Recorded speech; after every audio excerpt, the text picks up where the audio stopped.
This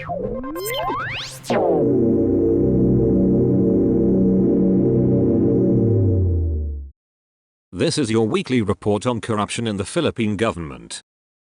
A graft case has been filed before the Sandigan Bayan against Colonel Hector Eugene Grijaldo Jr. of the Philippine National Police and another police officer for allowing policemen work as construction workers in a private structure in Cebu City from 2019 to 2020. In the case referred to the Anti-Graft Court's 4th Division, Grijaldo and Senior Police Officer Jesus P. Batabalanas of the Regional Mobile Force Battalion 7 were charged with violation of Section 3E of Republic Act No. 3019, the Anti-Graft and Corrupt Practices Act. Ombudsman prosecutors accused them of utilizing subordinate police officers under their supervision as workers for the construction of a private structure building owned by Grijaldo in Sitio Cantapla, Barangay Tabunan, Cebu City from the 20th of August 19 to the 20th of April 20. The prosecutors said their actions caused unwarranted benefit, advantage, and preference to Grijaldo while resulting in damage and undue injury to the government in the amount of 9,435,144 pesos. A bail bond of 90,000 pesos for each accused has been recommended.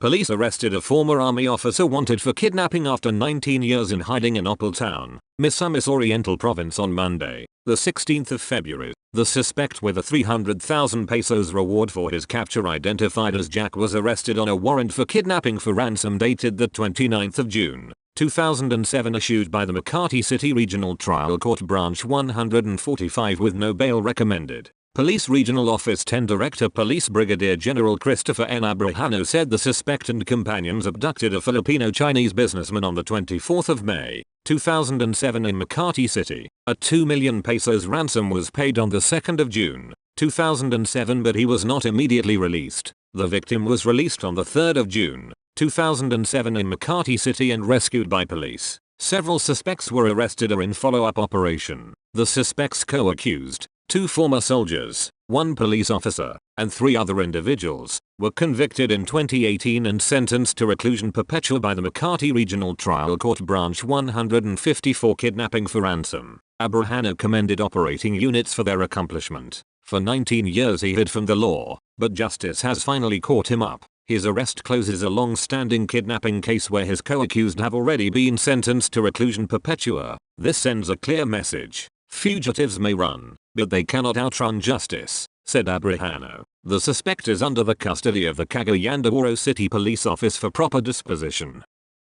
A dismissed police officer was arrested along with a suspected high-value individual during an anti-illegal drugs operation conducted by the Police Regional Office 8 in Babatangan. Later on Tuesday, the 17th of February, authorities identified the suspects as alias Fred, 55, a former policeman ranked number 1 on the regional priority target list, and alias Geller, 21, an unemployed resident of Babatangan who was classified as a high-value individual. The arrest stemmed from a buy-bust operation carried out by the Regional Police Drug Enforcement Unit 8 in coordination with the Philippine Drug Enforcement Agency Regional Office 8. The operation was supported by several regional specialized units and the Babatangan Municipal Police Station. Seized during the operation were approximately 39 grams of suspected meth with an estimated street value of 265,200 pesos, along with marked buy-bust money. Authorities also recovered a pump-action rifle, ammunition, and a hand grenade from the suspect's possession,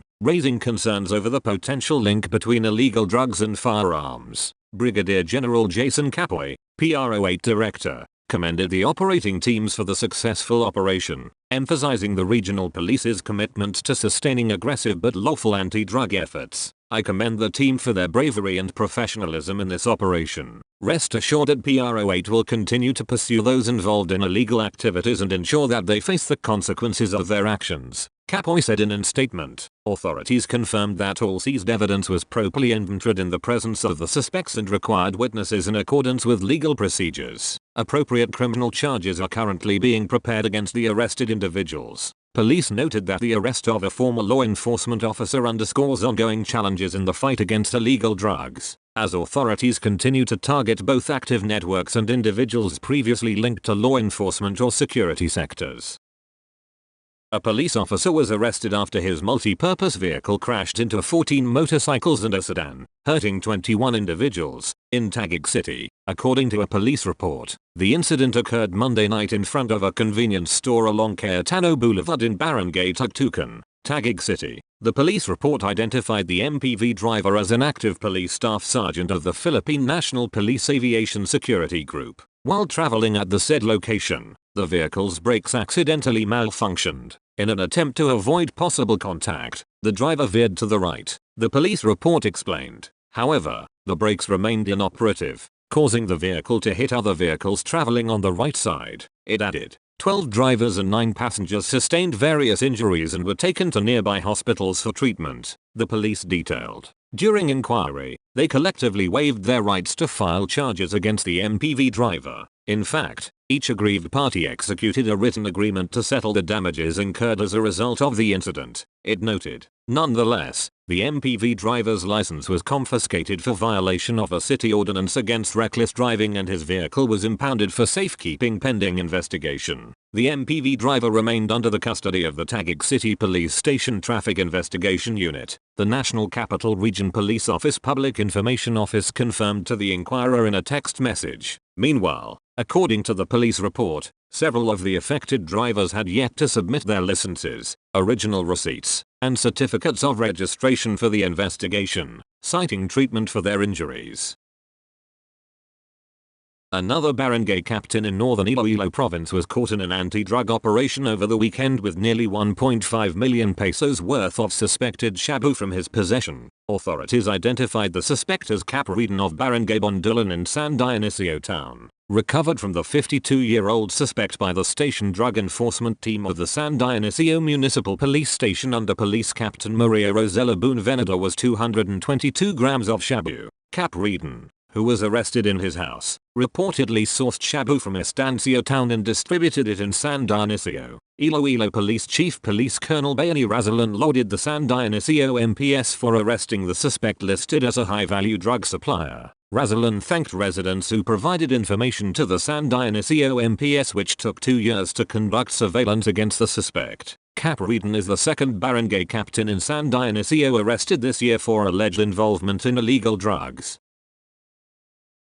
The Philippine National Police ordered the suspension of 4 Catanbanas police officers over the death of a person under police custody who supposedly attempted to escape during a stop in Camarines Sur. Police General Jose Melencio C. Nartates, Jr., Chief of the Philippine National Police, has ordered an impartial investigation into the fatal shooting of a murder suspect by 4 police officers in Camarines Sur. Nartates' office said in a statement on Wednesday. Police General Nartates directed the immediate preventive suspension of the involved officers to ensure the integrity of the investigation. It added, the PUPC, a murder suspect, was arrested in Pasig City and was being brought back to Catanbanas alongside another apprehended rape suspect last the 6th of February. The police officers transporting the arrested suspects made a stop in Del Gallego, Camarines Sur to use the restroom when the PUPC elbowed one of the officers, took his firearm and ran to the forest, where the other officers gave chase and exchanged gunfire. Autopsy results showed the murder suspect was hit in the shoulder, chest and head. Del Gallego Police Chief Captain Bernie Undecimo previously told reporters, the PNP has clear protocols on the use of force, particularly on the principle of necessity and proportionality. We're now investigating whether the standard operating procedures were followed during the operation, Nartates said. The Land Transportation Office on Wednesday said 3 personnel in Mimaropa were removed from their posts over their alleged involvement in extortion activities. According to the LTO in a statement, the 3 personnel were dismissed following an anti-corruption drive led by the agency's chief Marcos Lacanileo. LTO said one of the removed staff was a job order personnel who the LTO found to have been receiving illegal payments through an online wallet. As a result, ASEC, Lacanileo immediately directed Region 4B Acting Regional Director Attorney Wendell Dinglason to cancel the contract of the said JO enforcer, the LTO said. Meanwhile, the other dismissed individuals were both regular employees, one of whom was caught collecting money in exchange for expediting transactions, while the other is accused of bribery involving plantilla positions and promotions. The LTO said both employees have been suspended for 90 days pending investigation. Lacanileo in the same statement then issued a warning against all LTO personnel that those who betray public trust will face administrative and legal consequences, as the agency does not tolerate any form of fraud or abuse of authority. He then called on the public to report any suspicious activities involving LTO to help the agency improve its public service delivery. Acting Department of Transportation Secretary Giovanni Lopez on Wednesday sacked an executive of the Special Action and Intelligence Committee for Transportation and clarified that all on-duty ambulances are allowed to pass through the Epifanio de los Santos Avenue busway. Lopez made the decision on Wednesday through a memorandum addressed to SAICT Special Operations Group head Raisin Delator. In the memorandum, he said Delator flagged down an ambulance passing through the EDSA busway that was carrying a stage 4 cancer patient on the way to a 6 a.m. doctor's appointment on Tuesday. The incident was shown in a television news report, where Delator stated that non-emergencies, such as transporting a patient to a medical appointment, are not an acceptable reason for an ambulance to use the EDSA busway. However, Lopez stressed that on-duty ambulances are allowed to use the EDSA busway, regardless of the condition of the patient. Further, while the investigation is ongoing, you are hereby relieved from your assignment as SOG head in EDSA busway, he said in his memorandum. To avoid similar incidents, he also ordered the SAICT to conduct a reorientation of personnel assigned to the busway on policies issued by the DOTR. The Department of Transportation expresses its heartfelt sympathy to the patient's family. We are assuring the public that necessary measures are being taken to ensure that enforcement policies will be implemented with compassion and that the people's safety will always be the transport agency's priority and paramount concern, Lopez said. A post that went viral on Facebook showed that the patient on board the flagged-down ambulance has passed away. Netizens decried the treatment given to the patient and the SAICT's alleged lack of understanding of the situation. That's all for this week. I'll see you next Friday with more stories of corruption and foolishness within the Philippine government.